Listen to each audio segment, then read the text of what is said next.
First phase की voting कल होनी है।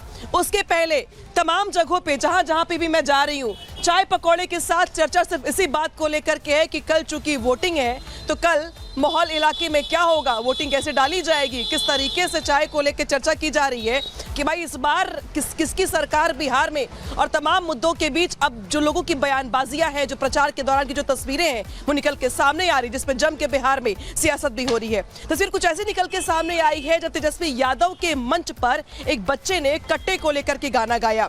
तेजस्वी यादव मंच पे ही मौजूद थे, बच्चे को मंच पे बुलाया गया, जब बच्चे को माइक दिया गया तो बच्चे ने कट्टे को लेकर गाना गाया। अब इस गाने के बाद बिहार की सियासत में एक नया रण छिड़ गया है, क्योंकि बीजेपी ने इसी वीडियो को पोस्ट करते हुए ये आरोप लगाए हैं कि दरअसल आरजेडी इसी कट्टा कल्चर का इंतजार कर रही है, सरकार बनेगी तो इसी कट्टा कल्चर की शुरुआत हो जाएगी। तो तेजस्वी यादव जब समस्तीपुर में एक जगह पे जनसभा कर रहे थे, उस वक्त एक बच्चा मंच पर आता है, उसे गाना गाने के लिए माइक दिया जाता है तो वो कट्टे को लेकर गाना गाता है। हालांकि बच्चा जब गाना गा रहा होता है उस वक्त तेजस्वी यादव मंच पे ही मौजूद होते हैं, बाकी लोग भी मौजूद होते हैं, लेकिन कोई इस बच्चे को रोकने का प्रयास नहीं करता है। और इसी वजह से बाद में बीजेपी की ओर से ये वीडियो पोस्ट करके अब आरजेडी पर हमला बोला गया है, जिसके बाद बिहार की सियासत में गर्मी आ गई है और माना यह जा रहा है कि ये बिहार चुनाव में बड़ा मुद्दा बन गया है। रिपोर्ट देखिए।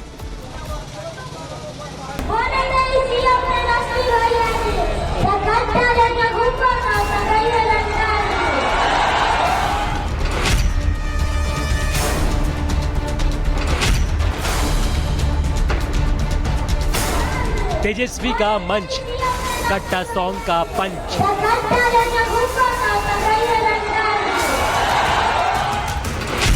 शिक्षा मॉडल पर सवाल, कट्टा सॉन्ग पर बवाल।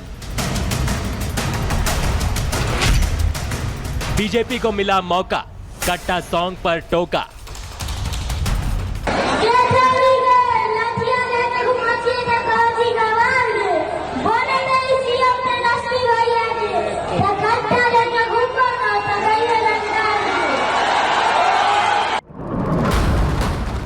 तेजस्वी यादव इस चुनाव में बड़े बड़े दावे कर रहे हैं।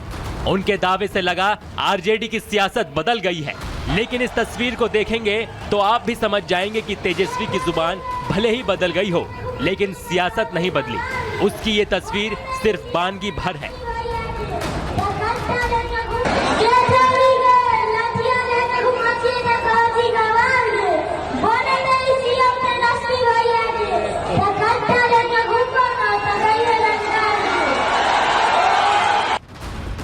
अब ऐसी तस्वीर आएगी तो बीजेपी हमला करेगी ही।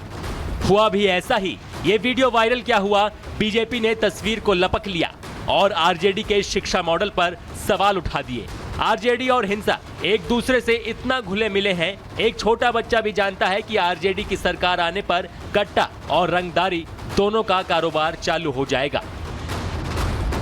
एक अबोध बच्चे के मुंह से जिस ढंग का वीडियो आया है वह सुनने में भी शर्मसार जैसा महसूस होता है। गोली, लाठी, गमछी और बेटी के बारे में जिस ढंग का शब्द का इस्तेमाल किया गया है, ये तो सीधे तौर पर बताता है कि राष्ट्रीय जनता दल के नेता ने इनको ट्रेनिंग दिया और ऐसे तुकबंदी वाले बयान मंच से दिलवा करके ताली बजा रहा है। ये भाषाई लंपट है। ये लोग चुनाव आयोग अविलंब संज्ञान ले। पूरे देश को पता है कि आरजेडी के शासनकाल में अपराध बिहार में कितने चरम पर था, और जो आंकड़े बताते हैं वो भी चौंकाने वाले हैं।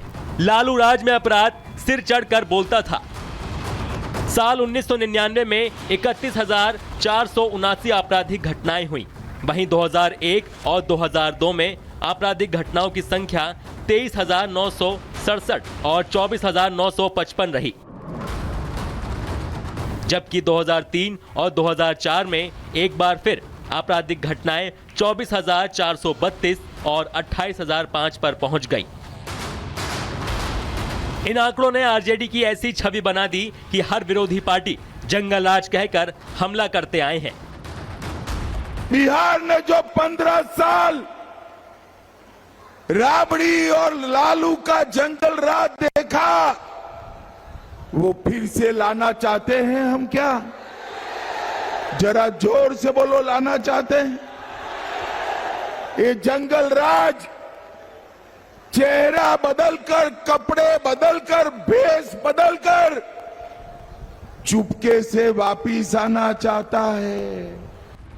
यही वजह है कि जब पीएम प्रचार के लिए बिहार दौरे पर गए तो आरजेडी पर आरोप लगाया कि कट्टे के दम पर सीएम पद छीना गया। इससे आरजेडी तिलमिला उठी और बीजेपी पर आरजेडी नेता हमला करने लगे। आप भी सुनिए पीएम मोदी ने क्या कहा था। कांग्रेस कभी नहीं चाहती थी कि सीएम पद पर आरजेडी के नेता का नाम तय हो, लेकिन आरजेडी ने भी मौका छोड़ा नहीं। आरजेडी ने कांग्रेस की कनपट्टी पर कट्टा रखकर सीएम पद चोरी कर लिया।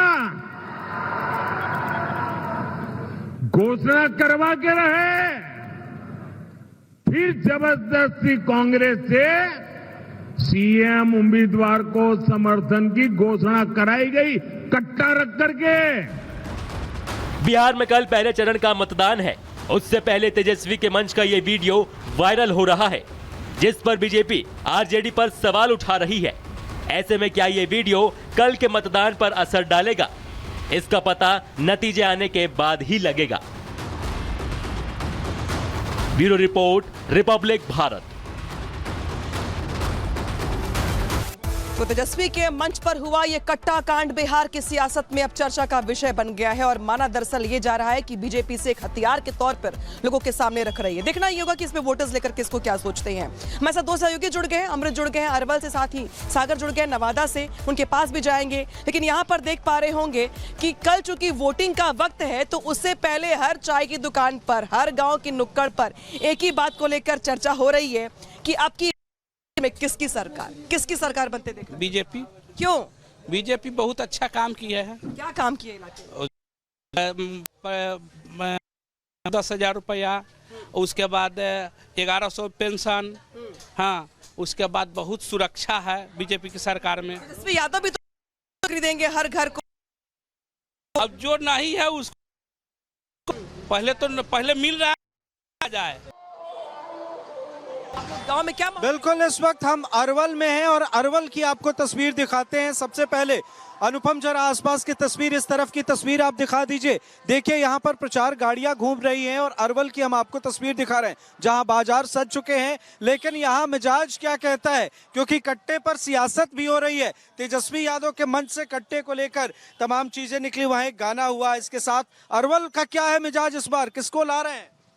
देखिए, यहाँ सरकार परिवर्तन होने जा रहा है। यहाँ जो है जनता भी इसका देख रहा है। पहला चरण जो होगा उसके अनुसार यहाँ आकलन किया जाएगा। अच्छा, पहले चरण के बाद आकलन करेंगे। यहाँ दरअसल दूसरे चरण में मतदान है। आप बताइए क्या लग रहा है इस बार? यहाँ एनडीए के प्रत्याशी हैं मनोज शर्मा जी, बहुत अच्छे व्यक्तित्व के व्यक्ति हैं और सारी उनका ग्रामीण स्तर से लेकर बाजार स्तर तक सब उनके पक्ष में भी मत। अच्छा, तमाम मुद्दों के बीच अरवल के लोग क्या चाहते हैं, किसको ज्यादा पसंद कर रहे हैं? बीजेपी को पसंद कर रहे हैं, आरजेडी को पसंद कर रहे हैं? बीजेपी को पसंद कर रहे हैं। क्यों पसंद करें, क्या खास है? ये बहुत अच्छे व्यक्ति है। जो इनका कार्यकलाप रहा है गो विधानसभा में, उसको देखकर लोग यहाँ पर वोट कर रहे हैं। तेजस्वी यादव तो दावा कर रहे हैं कि भाई हम अच्छा कर रहे हैं, लेकिन उनके मन से कट्टे के गाने आ रहे हैं तो उसको लेकर बीजेपी घेर रही है। अब क्या किएगा, उनका अपना है व्यक्तित्व, अपना काम करने का अलग अंदाज है। अच्छा, तेजस्वी और का अपना अलग अंदाज है। तेजस्वी और तेज प्रताप के बीच जो लड़ाई चल रही है उससे क्या? वो तो अपना व्यक्तिगत मामला है दोनों का, उसमें हम कुछ नहीं कर सकते हैं। चलिए आप बताइए, आपको क्या लगता है इस बार के चुनाव में क्या कुछ आपको नजर आ रहा है? क्या नजर आ रहा है आपको इस बार?